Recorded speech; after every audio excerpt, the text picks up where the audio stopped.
안녕하세요, 서대리입니다. 요즘 주식 투자가 워낙 핫해지다 보니 이 열기가 연금으로까지 이어지고 있습니다. 개인연금, 개인 IRP, 퇴직연금 등을 증권사로 이전하는 계좌가 급격하게 늘고 있다고 하는데요.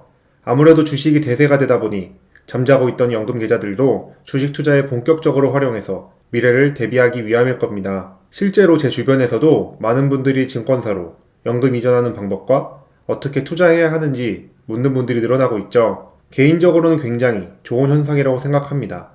이전에는 제 주변의 많은 분들이 연금계좌 납입을 미래의 나를 위한 안전장치 혹은 최후의 보루라고 생각하기보다는 단순히 연말정산 세액공제용으로만 생각하고 아무 연금저축보험에 가입하고 계셨죠. 특히 연금저축보험 같은 경우는 사업비 명목으로 초반부터 돈을 왕창 떼가서 대략 10년이 지나야 연금이 회복되고 그 후부터 쥐꼬리만한 수익이 나기 시작하는 구조이기 때문에 시간이 가장 큰 장점인 연금 투자에 있어서 지금 같은 저금리 시대에 개인적으로 가장 최악의 연금 재테크 수단이라고 생각합니다.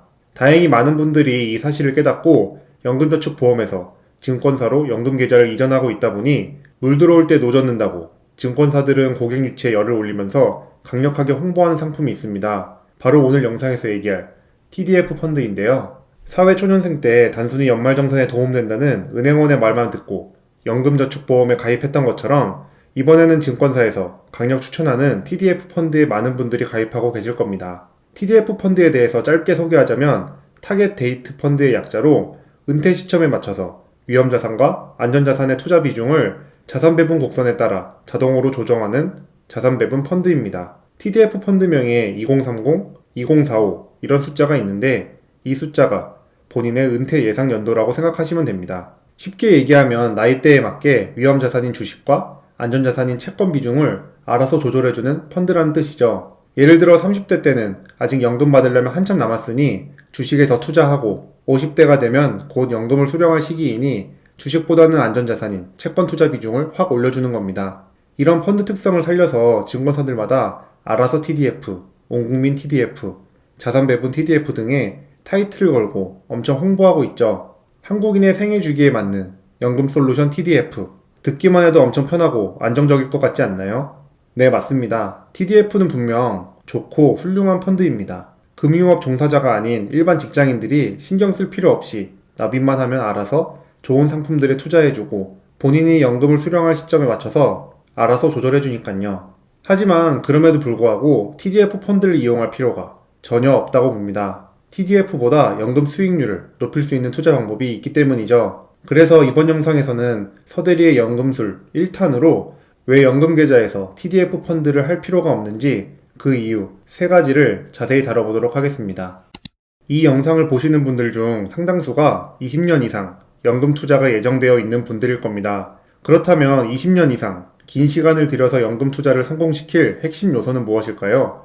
바로 수익률과 수수료입니다. 당연히 수익률은 높을수록 좋은 거고 수수료는 낮을수록 좋겠죠. 이익은 많을수록 좋고 비용은 적을수록 내 손에 떨어지는 돈이 많아질 테니까요. 이 2가지 요소 모두 TDF 펀드보다 더 좋은 방법이 있기 때문에 TDF 펀드를 연금 계좌에서 투자할 필요가 없다고 생각합니다. TDF 펀드에 투자할 필요가 없는 가장 큰 이유는 역시나 높은 수수료 때문입니다. 제 기준 쓸데없이 수수료가 너무 높다고 생각하는데요. 물론 증권가 전문가들께서 관리해주는 펀드이기 때문에 수수료는 당연히 발생할 수밖에 없지만 TDF 펀드는 한국인의 생애 주기에 맞는 연금 상품이란 컨셉이기에 연금 개시할 때까지는 쭉 투자하고 들고 가는 상품입니다.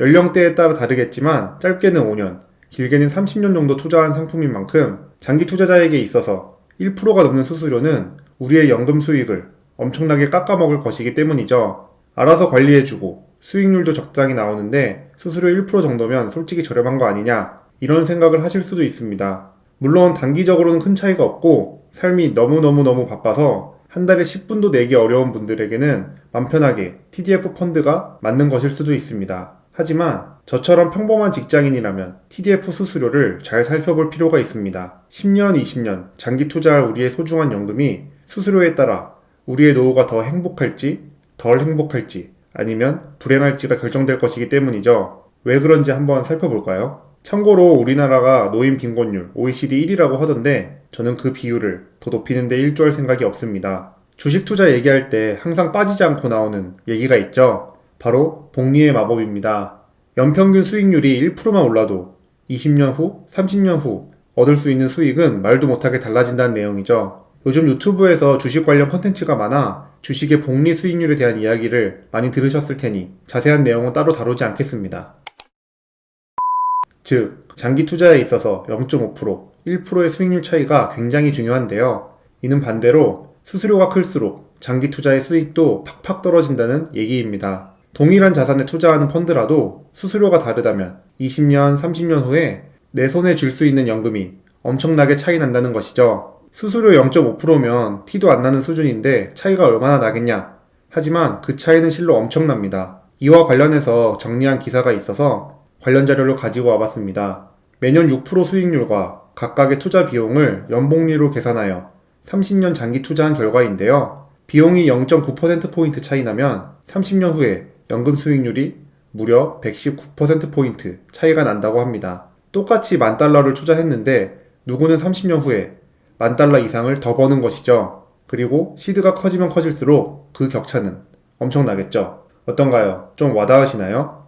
한국인 평균 수명이 80세가 넘고 재수없으면 100세 이상까지 살 텐데 그러면 당연히 투자 기간은 더 늘어날 겁니다. 만약 50년을 투자한다고 가정하면 수수료 1%포인트 차이는 더 미쳤습니다. 차트에서 볼 수 있듯이 무려 2배가 넘는 차이가 되기 때문이죠. 그만큼 시간에 투자한다는 것은 엄청난 것이고 그 과정에서 수수료도 무서운 것입니다. 나도 모르는 사이에 다크템플러한테 내 일꾼들이 털리고 있는 것과 같죠. 이처럼 얼마 되지 않을 것 같은 수수료 차이가 몇십 년 후에는 실로 엄청난 차이가 됩니다. 우리한테는 수수료를 줄이는 게 핵심인데 반대로 금융사들한테는 수수료를 늘리는 게 핵심이겠죠. 금융사의 주요 수익원이기 때문입니다. 이처럼 금융사들은 잠자고 있던 연금들이 돈이 되는 시장임을 깨닫고 TDF 펀드 가입을 권유하는 것입니다. 한번 잘 물면 30년 동안 연 1% 이상 수수료는 고정으로 가져가니까요. 은행 창구를 통해서 가입하신 분들이라면 수수료를 더 뜯기고 있을 겁니다. TDF의 두 번째 문제는 높은 수수료에 비해 이상한 펀드 구성입니다. 펀드 매니저들이 펀드를 구성하고 자산을 적절히 관리해주고 있기 때문에 수수료가 있다는 것은 누구나 인정하고 당연한 것입니다. 근데 수수료를 받고 펀드를 구성해놓은 자산을 보면 이렇게 수수료를 받아도 되는 건가 싶은 경우가 많죠. 요즘 연금계의 인싸인 미래에셋 대우 TDF 펀드를 살펴볼까요? 미래에셋의 독자적인 자산 배분 곡선에 따라서 투자한다고 하고 상품명도 자산 배분 TDF입니다. 얼마나 자산 배분을 기가 막히게 했는지 기대가 되는데요. 미래에셋 홈페이지에 들어가서 해당 TDF 펀드 자산 구성을 살펴보면 비중 탑10이 다음과 같다고 합니다. 전체 리스트는 확인을 못했지만 탑10 비중이 전체 펀드의 73%가 넘으니 펀드 수익률이 거의 이 자산들을 따라간다고 볼 수 있겠죠. 보시면 영어로 있어 보이는 자산들이 여러가지 알차게 들어가 있는 게 보이는데요. 전문가들이 짜서 그런지 무언가 믿음직스러워 보입니다. 그런데 말입니다. 용어가 어려워 보이지만 TDF 펀드 상위 구성 자산들을 살펴보겠습니다. 미국 주식시장에서 성장주를 담고 가치주를 담고 소형주를 담으면 솔직히 미국 주식시장 전체에 투자하는 것과 비슷할 겁니다. 그럴 거면 그냥 S&P 500이나 나스닥 ETF 하나만 투자해도 될 텐데 이렇게 복잡하게 여러 개로 나눠서 관리할 필요가 있을까요? 간단히 과거 수익률, 백테스트를 해보면 나스닥 지수를 추정하는 ETF 하나만 투자했어도 끝이었다는 것을 더 확실히 알 수 있습니다. 나스닥 지수가 수익률 1위이고 그 다음으로는 TDF 펀드, S&P 500, ETF 순입니다. 그렇기 때문에 앞으로 미래를 이끌 기업들이 많이 포진된 나스닥 ETF로만 펀드를 구성해도 되지 않나 싶습니다. 어차피 평생 투자하는 연금이기 때문에 30년 이상 투자하면 결국 90% 이상 시장 지수에 수렴하게 되어 있습니다. 이에 대한 근거는 다음 영상에서 좀 더 자세하게 소개하도록 하겠습니다. 이처럼 긴 시간 투자해야 하는 연금일수록 복잡하고 다양하게 자산 구성을 할 필요가 없다고 생각하는데 굳이 이렇게 한 이유는 뭔가 있어 보이는 펀드 구성을 만들어서 수수료를 많이 받는 것에 대한 합리화가 아닌가 라는 생각이 들기도 합니다. 주식형 자산에 나스닥 지수 추종, ETF만 꼴랑 하나 넣어놓고 1%가 넘는 수익률 받기는 좀 그렇잖아요. 나스닥 주가 등락이 너무 무서워서 걱정되는 분들이라면 진리의 반반 전략도 있습니다. 나스닥 반, S&P 500 반 이렇게 투자해도 TDF 펀드의 수익률은 충분히 따라잡을 수 있다고 봅니다. 물론 과거의 수익률이 미래를 보장하지는 않지만 공부 잘했던 친구가 앞으로도 공부 잘할 확률이 높았던 것처럼 주식도 비슷하기 때문이죠.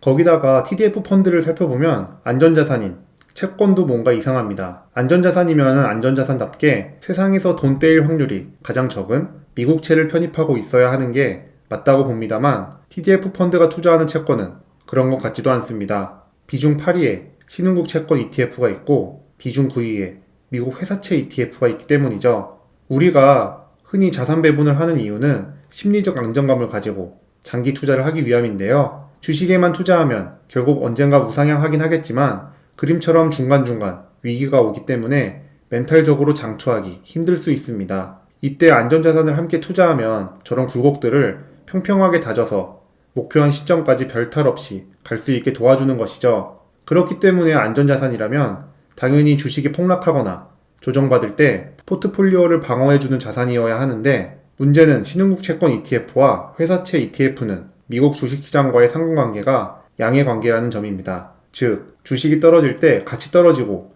오를 때도 같이 오른다는 얘기죠. 그래서 자산 배분의 원래 의도대로 주식이 떨어졌을 때 하락폭을 가장 잘 커버해줄 수 있는 안전자산 끝판왕, 미국채로 구성되어야 하는 게 맞다고 봅니다. 이게 현재까지의 자산 배분 정석이죠. 실제로 미국채 10년물 ETF는 미국 주식시장과의 상관계수가 마이너스 0.33으로 주식시장이 하락하면 어느 정도 포트폴리오를 방어해줍니다. 물론 미래에셋 TDF 전체 리스트를 확인하지 못해서 미국채가 향신료처럼 조금 편입되어 있을 수도 있지만 탑10에 이름을 올리지 못한 것을 보면 TDF 펀드명처럼 자산 배분이라고 할 수 있을지 의문입니다. 이처럼 수익률도 그냥 나스닥 ETF 단일 투자에 비해 밀리고 자산 배분도 자산 배분스럽지 않은데 수수료는 많이 받고 있는 것이죠. 이러니 제 기준으로는 솔직히 TDF 펀드를 해야 할 이유가 없다고 봅니다. 거기다가 생애 주기별 안전자산 비중 조정도 말만 그럴싸하지 실제로는 그 나이에 맞게 안전자산인 채권 비중을 조절해주는 것입니다. 30대는 채권 비중을 30%,